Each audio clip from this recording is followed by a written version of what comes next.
E aí galera, tudo bom com vocês? Aqui quem fala é a Stephanie. E hoje eu quero falar um pouquinho sobre os estudos dos oráculos, dos baralhos, com base no que eu apliquei pra mim, pra eu começar a tirar o tarô, né, e os outros oráculos aí que eu jogo. Então, independente se você tem ou não, se você tem o tarô ou outros oráculos, né? Esse vídeo é pra você. Se você tem interesse, esse vídeo com certeza é pra você. Se você quer jogar tarô, sabe? Se você quer aprender, entrar nesse mundo aí, é uma super dica mesmo e que vale muito a pena esse estudo, né? Os oráculos, aqui eu vou usar o baralho cigano. Epa! Aqui eu vou usar o baralho cigano, né? Porque eu tenho dois dele. Mas se você tiver o tarô ou qualquer outro, porque esses são os mais tradicionais e é onde a gente vai encontrar aí as semelhanças, né? Então, se a gente pega o tarô mesmo, a gente pode comparar as cartas do tradicional, do mais conhecido, né? O mais usual, e as cartas do que você adquiriu, né? Então, é uma forma de estudar. Caso você não tenha nenhum tarô, nenhum tipo de oráculo, não tem problema.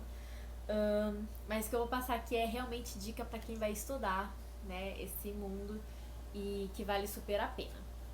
Então, a primeira coisa é que os oráculos, né, primeiro que é importante a gente pegar eles na mão, sentir, né? Então aqui eu tô com o meu baralho cigano, lindo, né? Então é importante a gente sentir, se conectar, olhar carta por carta, né? Desse oráculo, né? Desse deck de cartas que você tem aí, né? E respirando e se conectando. Quem leva para um lado mais espiritualizado, porque tem formas e formas de jogar, tá? Mas quem realmente trabalha com a espiritualidade para ler as cartas, é legal acender uma vela, pedir proteção, pedir direcionamento, pedir clareza, né, iluminação realmente aí na hora de ler, na hora de estudar, na compreensão do que significam essas cartas, né? Então você pode acender um incenso, né, colocar uma água do lado, acender sua velinha, fazer o seu ritual, do jeito que você gosta, sabe? Se você quiser fazer um chazinho daqueles que você gosta de alecrim, por exemplo, enfim, o ritual é seu, a intuição é tua, né? É importante trazer os oráculos para esse lugar de sagrado, de ritualístico, né? De importante, porque muitas vezes a gente só tira eles de qualquer jeito, é, muitas vezes eles não têm o efeito desejado. Eles não vão chegar onde eles chegariam se você estivesse usando a espiritualidade. Usando não, né? Sendo um canal da espiritualidade. Porque se você só pega uma carta, né? E tipo assim, tá, a lua. Aí você vai lá nos livros de significados, que são muito bons para estudar depois que você faz isso, tá?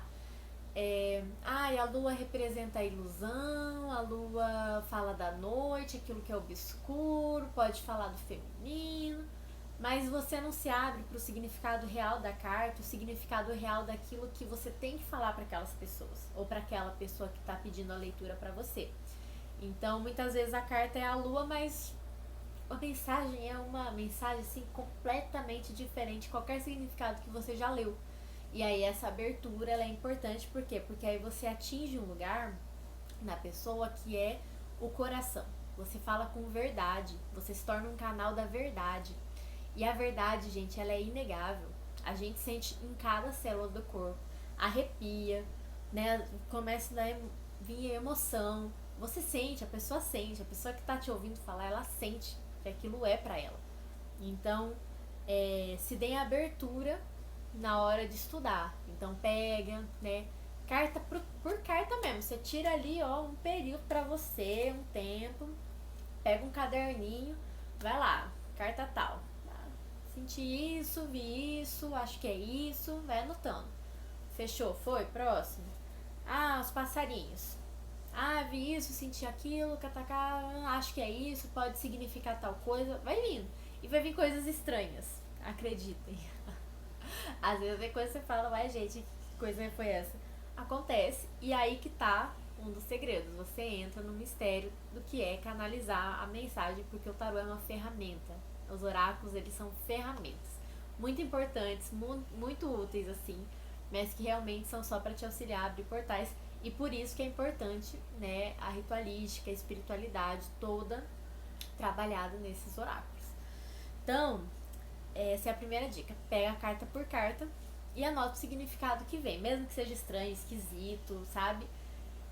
O seu tarô, as suas cartas, elas vão falar com você. Elas não vão falar com o seu vizinho, sabe? Elas não vão falar com quem não é o detentor delas. Elas vão falar com você. Então, quando você tem essa comunicação com o seu oráculo, quando você vai ler para alguém, você se torna um canal dessa mensagem, sabe? Você não tenta manipular. Tem que ter muito cuidado com isso, gente. Manipular a mensagem que vem da espiritualidade é muito perigoso, sabe? Tipo assim, a pessoa sentou, a pessoa pediu um direcionamento, você não pode falar o que você acha que é bom ou ruim para ela. Porque às vezes vem um conselho que você não concorda. E aí você vai ser a pessoa que não vai dar o conselho que tá vindo. Tipo, não é pra você. Seja um canal limpo e aberto para essas mensagens passarem.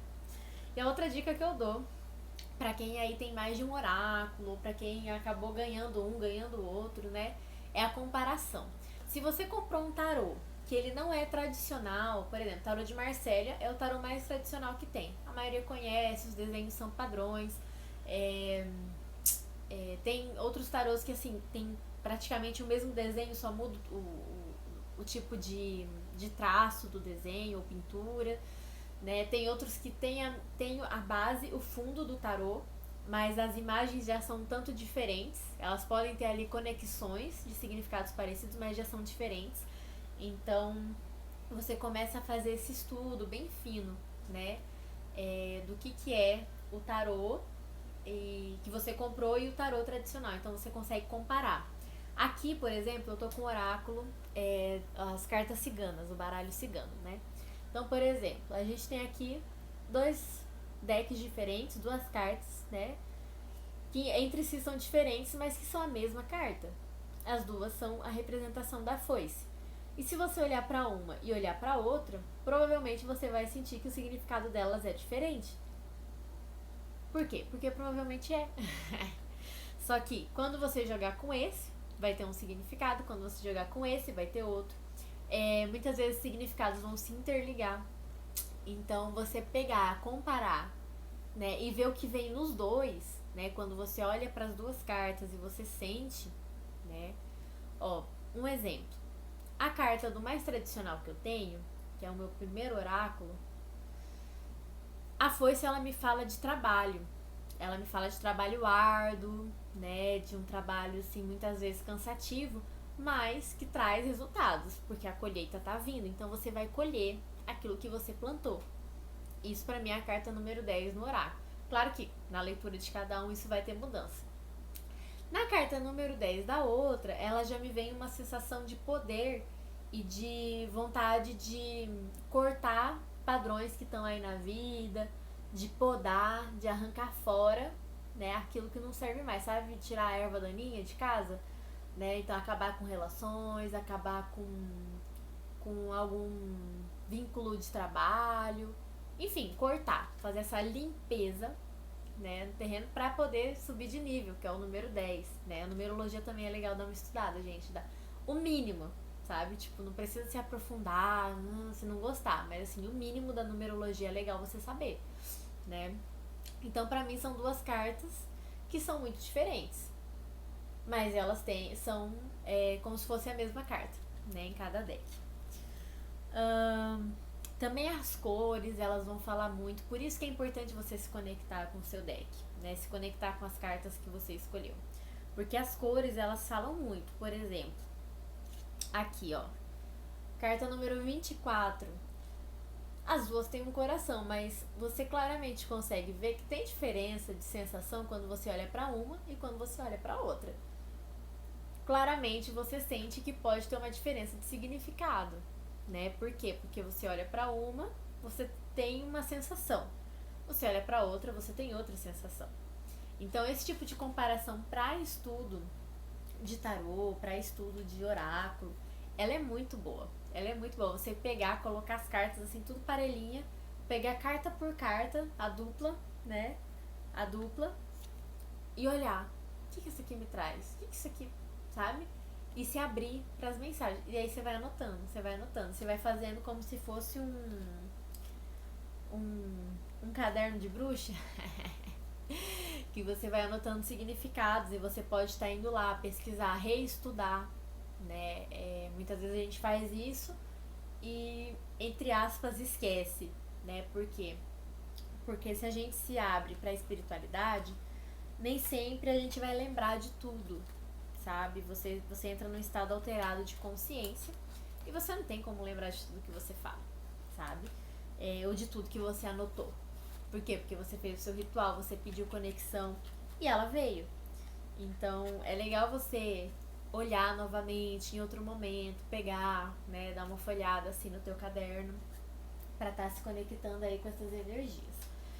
Mas, gente, é isso, né? Pra quem quer estudar, isso é super legal. A dica número 1, ela pra mim é a mais fácil de todas, porque você não precisa de mais de um deck de tarô, né? Mas caso, né, você queira utilizar a segunda, que é a de comparação, ela é muito fina. Pega no Google, sabe? Vai no Google, coloca lá tarô, baralho cigano, tá, e vai comparando as cartas. Se for o mesmo, não tem por que comparar, mas assim, se você pegou um deck diferenciado, vale muito a pena você fazer esse estudo de comparação deles, tá? Então é isso. Eu espero que tenha ajudado de alguma forma e boa sorte.